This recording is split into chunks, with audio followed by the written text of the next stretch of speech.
أعوذ بالله من الشيطان الرجيم. بسم الله الرحمن الرحيم. ربنا إني أسكنت من ذريتي بواد غير ذي زرع أسكنت من ذريتي بواد غير ذي زرع عند بيتك المحرم ربنا ليقيموا الصلاة فاجعل أفئدة من الناس تهوي إليهم وارزقهم من الثمرات لعلهم يشكرون. ربنا إنك تعلم ما نخفي وما نعلن وما يخفى على الله من شيء في الأرض ولا في السماء. ربنا انی اسکنت من ذریتی.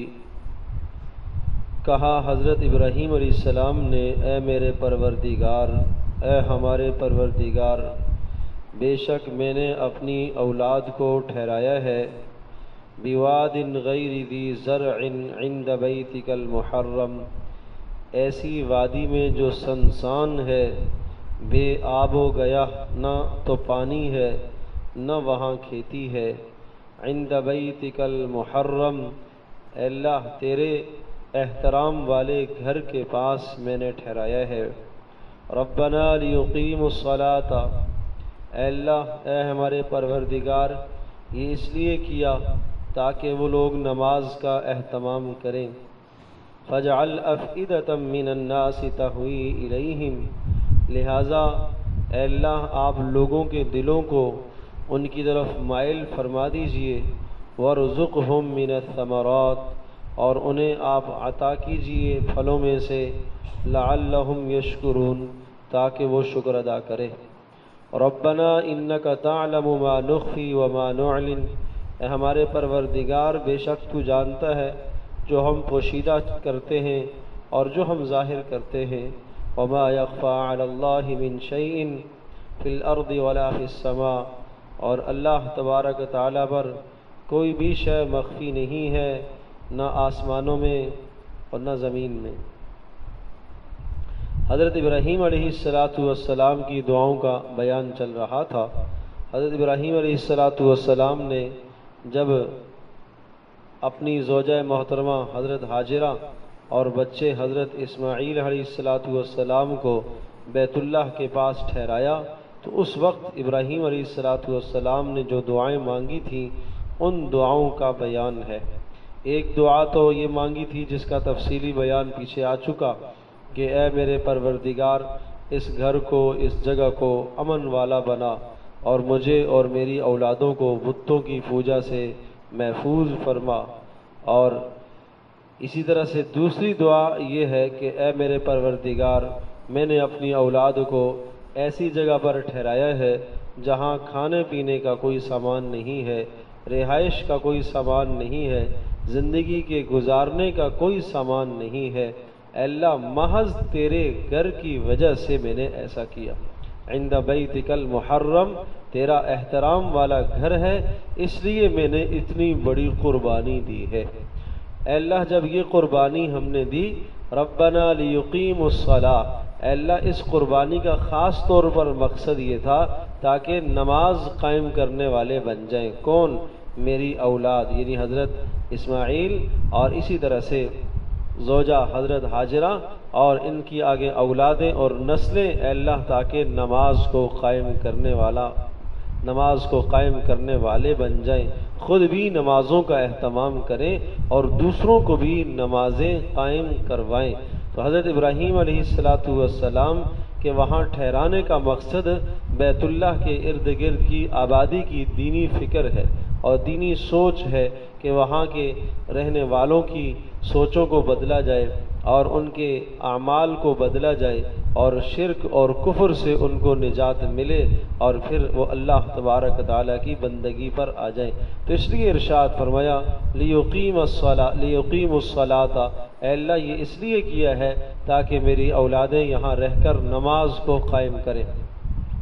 فَاجْعَلْ أَفْئِدَةً مِّنَ النَّاسِ تَهْوِي إِلَيْهِمْ، اے اللہ جب یہ ہے تو آپ مہربانی فرمائیے اپنی طرف سے ہمارے اوپر یہ کہ لوگوں کے دلوں کو آپ متوجہ فرما دیں۔ اور لوگوں کے دلوں کو متوجہ فرمانا یہ حضرت ابراہیم علیہ السلام کی دعا کا نتیجہ ہوا کہ بیت اللہ کی طرف لوگ کھنچتے ہوئے چلے جاتے ہیں۔ وہ آج تک ابراہیم علیہ السلام کے اس دعا کے آثار موجود ہیں۔ فَاجْعَلْ أَفْئِدَةً مِّنَ النَّاسِ تَهْوِي إِلَيْهِمْ، اے اللہ لوگوں کے دلوں کو اس کی طرف مائل کیجیے۔ وَارْزُقْهُم مِّنَ الثَّمَرَاتِ، اور تیسری دعا یہ فرمائی کہ اے اللہ ان کی روزی کا بندوبست بھی فرما دیجئے، جس طرح سے پہلے بھی یہ بات آئی ہے، لعلہم یشکرون، تاکہ یہ شکر ادا کریں۔ پتہ چلا کہ روزی کے استعمال کے بعد، اللہ کی نعمتوں کے استعمال کے بعد بندوں پر شکر کرنا لازم ہے، اس لیے لعلہم یشکرون کا لفظ فرمایا کہ تاکہ وہ شکر ادا کریں۔ پھر ربنا انک تعلم ما نخفی وما نعلن کہا جاتا ہے، مفسرین نے لکھا ہے کہ یہ ابراہیم علیہ السلام کا یہ کلمہ اور یہ دعا یہ اسم اعظم ہے کہ جو بھی شخص اس دعا کو پڑھ کر اللہ پاک سے مانگتا ہے تو اللہ پاک اس کی دعا کو قبول کرتا ہے۔ اور ابراہیم علیہ السلام جب بھی اللہ پاک سے دعا مانگا کرتے تھے تو اس کلمے کو ضرور پڑھا کرتے تھے، ربنا انک تعلم ما نخفی وما نعلن، اے ہمارے پروردگار بے شک تو جانتا ہے جن چیزوں کو ہم پوشیدہ کرتے ہیں ان کو بھی، اور جن چیزوں کو ہم ظاہر کرتے ہیں ان کو بھی، ظاہر اور پوشیدہ تمام چیزوں کا ادراک تو کرنے والا ہے۔ وما یخفی علی اللہ من شیء فی الارض ولا فی السماء، اور کچھ بھی چیز اللہ پر مخفی نہیں ہے، نہ آسمانوں میں نہ زمینوں میں۔ ہماری کیا تخصیص ہے، ہمارے دلوں کی کیا تخصیص ہے، یعنی جو ہمارے دلوں میں ہے وہ بھی اللہ کے سامنے ظاہر ہے، اور جو چیزیں ہم ظاہر کرتے ہیں وہ تو ہیں ہی ظاہر ہیں، اور ہماری تخصیص نہیں ہے، بلکہ آسمان و زمین میں کوئی بھی شے اللہ تبارک تعالیٰ سے پوشیدہ نہیں ہے، اللہ کی قدرت سے وہ دور نہیں ہے۔ تو ابراہیم علیہ السلام کی 4 دعاؤں کا بیان ہوا۔ پہلی دعا تو یہ ہوئی کہ اے میرے پروردگار کہ میں نے اپنی اولاد کو تیرے گھر کے پاس ٹھہرایا ہے، اور عزت والا تیرا احترام والا گھر، اس گھر کی وجہ سے میں نے اپنی اولاد کو یہاں ٹھہرایا۔ دوسری دعا یہ آئی، اے اللہ میں نے یہ سارا کچھ اس لیے کیا ہے تاکہ یہ نماز کو قائم کرنے والے ہو جائیں، تاکہ یہ نماز کو قائم کرنے والے ہو جائیں۔ اس سے ہمیں بھی پتہ چلا کہ ہمیں بھی اپنی نسلوں کی نمازوں کی فکر کرنی چاہیے۔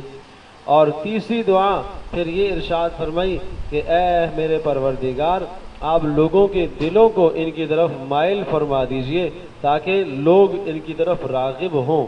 تو پتہ چلا کہ یہ دعا کرنا کہ لوگ ہم سے محبت کریں کوئی منع نہیں ہے، اس لیے رسول اکرم صلی اللہ تعالی علیہ وسلم یہ دعا مانگا کرتے تھے، اللہم اجعلنی فی عینی صغیرہ وفی اعین الناس کبیرہ، اے اللہ مجھے میری اپنی نظروں میں چھوٹا کر دے، لوگوں کی نظروں میں مجھے بڑا کر دے۔ حضرت صلی اللہ علیہ وسلم بھی اس دعا کو مانگا کرتے تھے۔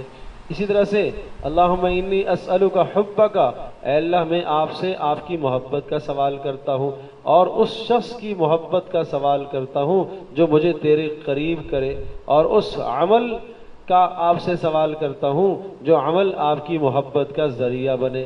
تو اللہ پاک سے لوگوں کی محبت مانگنا بھی کوئی مذائقہ نہیں ہے۔ وَارْزُقْهُم مِّنَ الثَّمَرَاتِ لَعَلَّهُمْ يَشْكُرُونَ، اور اسی طرح سے اے اللہ ان کی روزی کا بندوبست بھی فرمانا۔ اور پھر ابراہیم علیہ السلام کا وہ اسم اعظم کا کلمہ کہ جس کو پڑھ کر ابراہیم علیہ السلام دعا فرمایا کرتے تھے، اللہ پاک ان کی دعا کو ضرور قبول کیا کرتا تھا۔ کیا انک تعلم ما نخفی وما نعلن، اے اللہ تو جانتا ہے جن چیزوں کو ہم پوشیدہ کرتے ہیں ان کو بھی اور جن کو ہم ظاہر کرتے ہیں ان کو بھی، اور اے اللہ آسمانوں اور زمینوں میں جو بھی چیزیں ہیں سب کی سب تیرے سامنے واضح ہیں، کوئی بھی شے تیرے سے مخفی نہیں ہے، ہمارے اعمال بھی اے اللہ تیرے سے مخفی نہیں ہیں، ہماری حرکات اور سکنات بھی تیرے سے مخفی نہیں ہیں۔ ہمیں ہر وقت اسی بات کا استحضار کرنا چاہیے کہ ہمارے دلی حالات بھی اللہ کے سامنے ہیں، ہماری نجی محفلیں بھی اللہ کے سامنے ہیں، ہماری جلوت بھی اللہ کے سامنے، ہماری خلوت بھی اللہ کے سامنے، ہمیں اللہ کے سامنے حساب دینا ہے۔ اللہ پاک ہم سب کے لیے سمجھنا عمل کرنا آسان فرمائے۔